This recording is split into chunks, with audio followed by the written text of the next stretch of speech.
The following story comes from the no-sleep section of Reddit by author AirFriedScab, The Prometheus Killer. Honestly, everything seemed and still seems surreal. My brain is stuck trying to comprehend what happened on Halloween, even after a week. It's not like I got harmed or anything. It's just that everything that occurred cockfired out of nowhere, and it caught me off guard. I'm gonna stop being vague and explain what happened. It started when all of the trick-or-treaters had stopped showing up to my door. I was very disappointed when they stopped showing up because their costumes were the cutest. The costumes ranged from vampires to mummies, which surprised me because I expected to see a lot of kids dressed as popular video game or movie characters. It was pleasant to see children still dressing up as classic characters. After the trick-or-treaters stopped showing up, I sat on my couch and watched a horror movie while being a glutton on a bowl of candy. The horror movie ended up being boring and not scary. I turned on the news because it was all I could find that interested me. I wish I hadn't turned it on because when I did, it began to report about a murderer that was on the loose and it was in my area. I turned it off when it showed a mother in hysteria because her child was missing. Immediately, I dashed to my back door, my windows, and my front door to lock them. Before I could lock myself in my room, someone rang the doorbell. My stomach began to drop as paranoid thoughts flooded my head. Could that be the murderer? No, it's probably a neighbor or something. But it could be him. Oh God, what do I do? I strolled down to my front door and peeped through the peephole. Unfortunately, I could not decipher who or what was at my door, so I creaked the door open. When I saw a small child next to an adult man, I opened the door all the way, expecting it to be a father and son dressing up. But it was not that, or it did not appear to be that. I'll do fine, the man muttered when I opened the door. I can barely begin to explain this man's appearance. He had on black lipstick, his hair was long and black. His teeth were so pearly white that if you were to shine a light upon them, you would be blinded. His skin was painted yellow, and he had a large, muscular stature. All over his torsos were stitches that were either painted or tattooed on. The only form of clothing he bared was some shorts.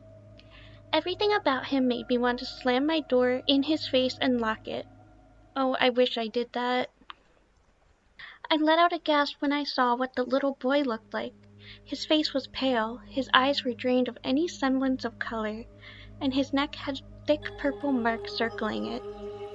So many thoughts were racing in my head, but none of them reached the finish line.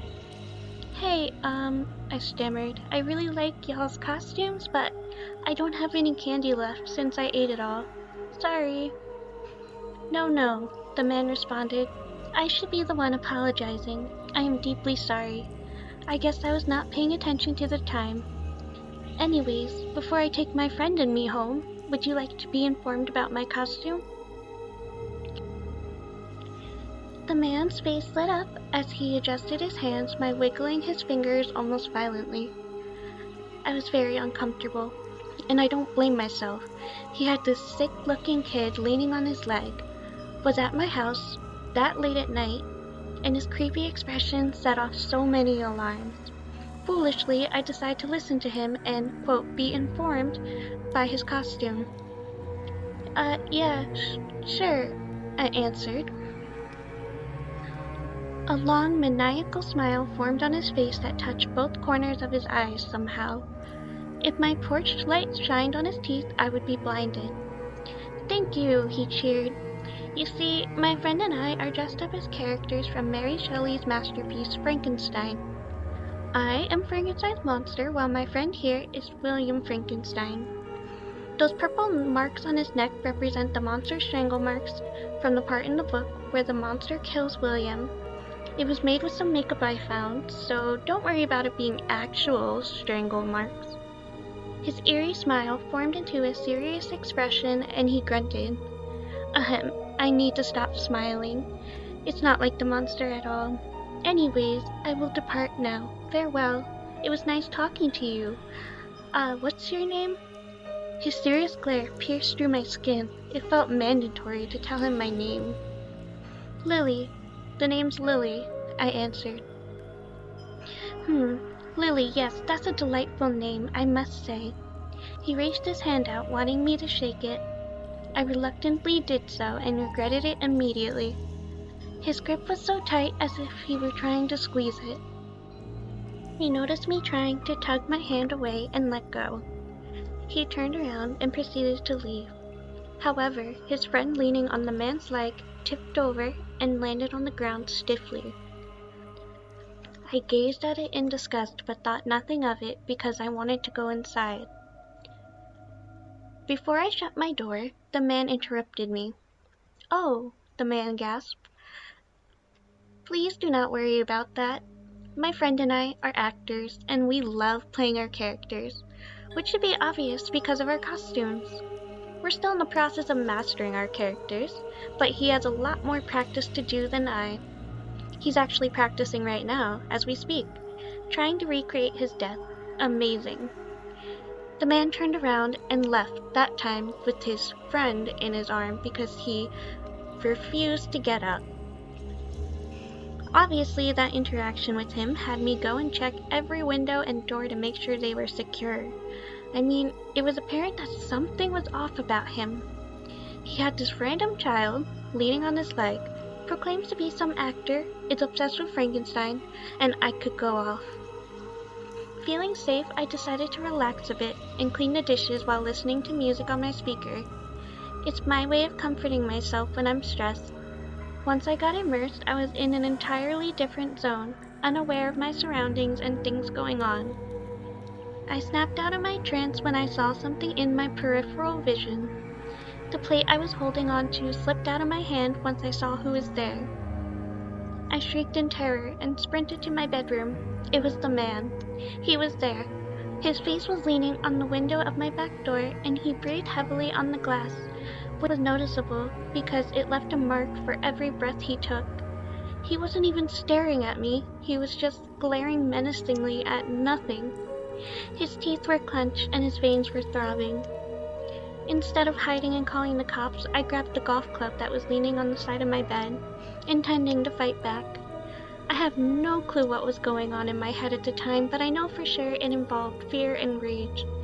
I rushed downstairs, ready to fight, but to my despair, he wasn't there. Impulsively, I darted to the door and went outside. I was going to kill him if I had to. He was there. The man gazed at me with the look only a serial killer would recognize. His hands were clenched, his teeth were gritted. The Halloween moonlight shined on his pearly white teeth, which made him hard to look at. Before any words could stammer out of my mouth, his voice boomed. "I have murdered everyone I needed to complete the first part of my goal. Now I shall commence the second half, the part where I exterminate the rest of humanity. And you, Lily, will be the first victim of many in my goal to wipe out the human race." I dropped the golf club in fear and ran for the door, screeching the most unpleasant sound possible. "You wretched fiend!" the man roared. He unclenched his fist, pounced on me before I could escape, and pinned me to the ground. His hands tightly grasped my neck, and I had no other choice but to smack his head with the little strength I had. "Stop it, you! You're only going to make this more painful than it already is." His face was full of insanity. His eyes were widened. He had a devious smile, and his veins were protruding. I felt myself begin to pass out. At that point, I had given up. There was no way I could take him down. My flailing arms slowed down as my eyes started to close. Then a light came on. He took his hands off of me and darted away, but announced as he left, "Just know that you are not safe. Just lucky." And like that, he vanished into the night. I looked up to see that my neighbor's light was on. A tidal wave of relief washed over me. If not for my neighbor, I would be dead. Nothing interesting happened for the rest of the night. However, the next day I saw a news article titled, "A murderer who goes by the name the Prometheus Killer has been caught by county police." The article mentions the name of the Prometheus Killer's victims: a young woman named Elizabeth, a kidnapped boy named William, and a young man named Henry. I scrolled down to the bottom of the article to find a video of him being arrested. In the video, he shouted, "Mark my words, humanity. Once I get the chance, the Prometheus Killer will arise and destroy all of you." He was then shoved into the police car with a lot of resistance. I did not look into it any further. I just wanted to forget all about it. Everything didn't feel real, just surreal. And it may be like that for a while.